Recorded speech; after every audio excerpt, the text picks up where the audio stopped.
2017-yil kichkina kafeniyada ishlardim. O'shanda makaron degan shirinlikni hech o'xshata olmaganman. 3 oy davomida qiynalganman. Hech o'xshamasdi, faqat birak chiqarardim.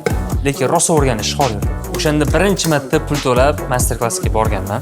600 ming so'm atrofida edi master klass, Toshkentda bo'ladigan bir kunlik master klassga borganman. Master klassda bir 6 xilma shirinlik o'rgatishgan, lekin menga bitta o'sha makaron kerak edi. Borganman, birinchi 2 soat ichida o'sha aybimni topganman-da. Meni aybim mikserni baland skorostida tuxum oqini ko'pirtirganimda bo'lgan. Maksimal skorosga qo'yardim, tuxum oqi ko'pirish o'rniga suyulib ketardi. Master klassga bordim, qarasam, ular o'rta skorosda mana shunaqa skorosda aylantirishyapti. Tuxum oqi zo'r ko'piryapti. Keyin bilsam, merengani o'rta skorosda ko'pirtirsangiz yaxshi chiqar ekan. Strukturasi baquvvat chiqar ekan. Bo'ldi, men tushundim.